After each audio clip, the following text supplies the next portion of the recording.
Hello दोस्तों, स्वागत है आप सभी को आपके इस YouTube channel Deepak JCERT and NCERT में। तो पार्ट 1 हम इससे पहले बना चुके हैं, यह है पार्ट 2 यानी समरूपता के कुछ नियम को हम लोग पिछले वीडियो में हम लोग देख चुके हैं पार्ट 1 में। अब हम लोग पार्ट 2 लेके आए हैं, इसमें कुछ हम लोग समरूप के नियम के बारे में जानेंगे। तो आइए हम लोग बिना किसी देरी का हम लोग आगे बढ़ते हैं वीडियो में। समरूपता की कसौटियाँ, तो पहला में है ए कौन कसौटी। तो इसका कुछ नियम है, इसको हम लोग देख लेते हैं। जब त्रिभुज के तीनों संगत कोण बराबर हो तो भुजाएं बराबर या समानुपाती होती है, जिससे त्रिभुज समरूप होता है। कहने का मतलब है कि ये एक त्रिभुज है, ये एक बड़ा त्रिभुज है, ये छोटा ये बड़ा त्रिभुज है, इसका प्रत्येक कोण 60 डिग्री का है, इसका भी प्रत्येक कोण 60 डिग्री का है। तो ये कोण के आधार पे ये समरूप है, कोण के आधार पे ये समरूप है, क्योंकि ये समबाहु त्रिभुज है, ये भी समबाहु त्रिभुज है। इस आधार पे हम लोग क्या बोलेंगे, समरूप त्रिभुज।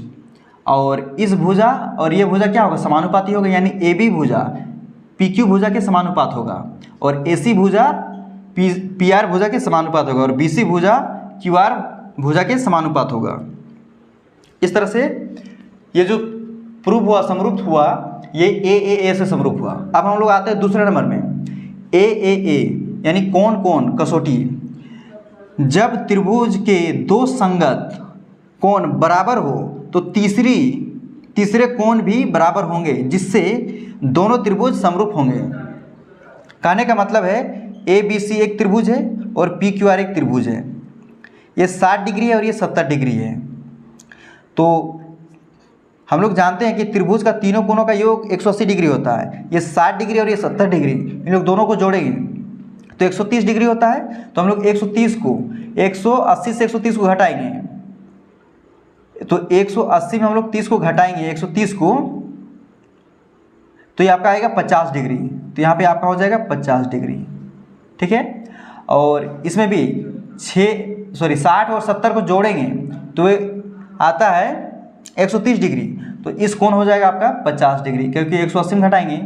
इस तरह से ये जो कोण और ये कोण, दो कोण यदि बराबर मिल जा रहा है, यानी ये 60 डिग्री तो ये 60 डिग्री है, ये 70 तो ये 70 डिग्री, यदि ऐसा हम लोग को दो को मिल जा रहा है तो वो त्रिभुज भी समरूप होगा।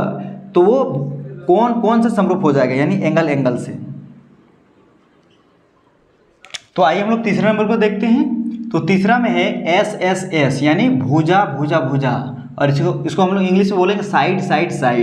तो ये कसौटी है। तो तीसरे नंबर में, दूसरा नंबर हम लोग देख चुके हैं। तो इसमें हम लोग बढ़ते आगे। जब दो त्रिभुज की संगत भुजाएं समानुपाती हो तो कोण भी समान होते हैं, जिससे त्रिभुज समरूप होता है। यानी दो त्रिभुज, यानी एक त्रिभुज और ये एक त्रिभुज, दो त्रिभुज है, संगत भुजाएं, ये भुजा और ये भुजा समानुपात यानी समान अनुपात में है। जैसे ये 5 है तो 5 का जैसे डबल क्या है, तो 10 है, 3 का डबल 6 है, और 8 का डबल 16 है। तो ये समान अनुपात में है। इस तरह से हम लोग अब कह सकते हैं कि इसका जो कोण भी होगा ना तो समान ही होगा। इस प्रकार हम लोग कह सकते हैं कि ये एस भुजा से ये समरूप है। और चौथा में आते हैं एस भुजा कसौटी। जब दो त्रिभुजों का एक कोण बराबर हो और इन कोणों के अंतर्गत करने वाली भुजाएं समानुपाती हो तो त्रिभुज समरूप होते हैं। कहने का मतलब है दो त्रिभुज लेंगे, यानी ये 6 है तो 6 है, तो इसका 6 का आधा 3, 8 का आधा 4। तो दो त्रिभुज लेंगे ए बी सी, जिसमें एक भुजा है ए बी है आपका 6 सेंटीमीटर और ए सी है आपका 8 सेंटीमीटर, और कोण है 50 डिग्री। अब यहाँ पी क्यू आर लेते हैं, एक छोटा त्रिभुज लेते हैं। पी क्यू है 3 सेंटीमीटर और पी आर को हम लोग 4 सेंटीमीटर मान लेते हैं, और इसका भी कोण कितना है, 50 डिग्री है। एक भुजा और एक भुजा, दो भुजा समान अनुपात में है, तो ये संगत कोण क्या है, बराबर है। तब जाके ये क्या होगा, तो ये त्रिभुज समरूप होगा, यानी एंगल साइड, यानी ये भुजा इस भुजा के समानुपात है और इस भुजा के समानुपात है, और ये कोण क्या है, बराबर है। तब जाके हम लोग कहेंगे कि ये समरूप त्रिभुज है। उम्मीद है आप लोगों को समझ में आया होगा, और इसी से हम लोग आगे का एक्सरसाइज को बनाएंगे, जो इससे काफ़ी रिलेट रहेगा और समझने में काफ़ी आसानी होगा। तो वीडियो देखने के लिए बहुत बहुत धन्यवाद।